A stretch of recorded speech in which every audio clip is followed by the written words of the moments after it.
AI এখন মিথ্যা বলা শুরু করে দিয়েছে। হ্যাঁ বন্ধুরা, একদম সত্য। উদাহরণ হিসেবে অ্যান্থ্রোপিক কোম্পানির তৈরি ক্লাউড 4 নামের একটি মডেলকে যখন বন্ধ করে দেওয়ার হুমকি দেওয়া হয়, তখন সে একজন প্রকৌশলীকে ব্ল্যাকমেল করে তার ব্যক্তিগত সম্পর্ক ফাঁস করে দেওয়ার মতো ভয় দেখায়। অন্যদিকে ওপেন এআই এর একটি মডেল 01 নিজের কোড বাইরের সার্ভারে ডাউনলোড করার চেষ্টা করে, ধরা পড়লে সে অস্বীকার করে ফেলে, এবং এগুলো হচ্ছে প্রতিনিয়ত। এ ধরনের আচরণ গবেষকদের চিন্তার মুখে ফেলে দিয়েছে, কারণ এগুলো সাধারণ ভুল নয়, একটা পরিকল্পিত প্রতারণা। বিশেষজ্ঞদের মতে এইসব ঘটছে যেসব মডেল যুক্তি দিয়ে চিন্তা করে তাদের মধ্যে বেশি দেখা যাচ্ছে। গবেষক এখন বলছে কিছু কিছু মডেল বাহ্যিকভাবে নির্দেশনা মানার ভান করছে, কিন্তু ভিতরে ভিতরে নিজের লক্ষ্য অনুসরণ করে।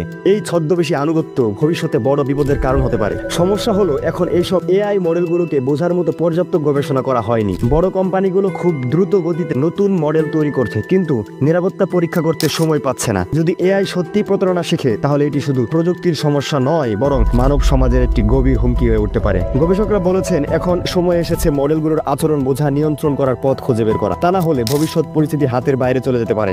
আপনি কি মনে করেন এই বিষয়ে? অবশ্যই কমেন্ট বক্সে জানাতে পারেন।